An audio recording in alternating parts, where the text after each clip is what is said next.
worst case scenario of having everything in this one basket if something goes wrong? And what could go wrong? Would you change anything? So we're looking to be able to diversify across multiple custodians. Anchorage is awesome. Again, same place that BlackRock holds their digital assets. But there are some other custodians that are coming onto the scene here in 2026 that we're in conversations with to be able to diversify across multiple custodians, just like you're talking about. We encourage people to hold, a portion of their assets with us, maybe a portion on their cold wallet, maybe a portion on an exchange or something. It's good to have some diversification where you're holding the assets. And again, I have them all there. I'm not worried about it because they do have the most security of anywhere, literally. That's why BlackRock is working with them. And that's why they're able to garner the level of insurance that they are. For some people, they just, want to be able to mitigate or structure things in a way that mitigates risk a little bit more. So that's why we're working to implement multiple custodians. Worst case scenario, I'll give it to you. They go bankrupt.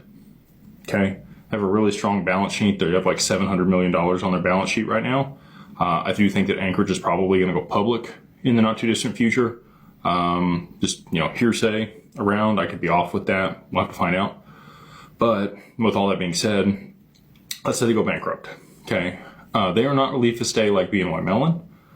They are bankruptcy remote though. So the assets are segregated from their exchange business. Those assets are always yours. They will have to go through the bankruptcy process, but your assets sit there in kind and you will get access to them post bankruptcy.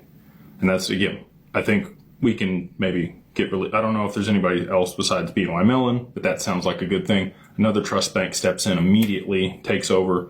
You never skip a beat with that if something were to happen. But I don't think BNY Mellon's going anywhere or anybody else that's relief estate because BNY Mellon has like 50 or 60 trillion dollars under custody. Kind of a big deal. They will be here tomorrow. So all that being said, that's like worst case scenario. I look at it like a three-legged stool. Okay. There's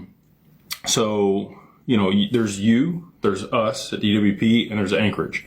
Anchorage provides the infrastructure and the custody solution. We provide advisory on the other side of the multi-sig, and then, you own the assets and you're the other signer on the account. Any one of those legs can kind of get kicked out and it's still standing. So, Anchorage goes bankrupt. Cool. We go through the bankruptcy process. Your assets are still there. We're still your advisor. No problems. We go out of business. Something happens to DWP. That's fine. You can, have your RIA or another RIA set up with Anchorage. You move your account over to them. They manage it for you. God forbid something happens to you. We have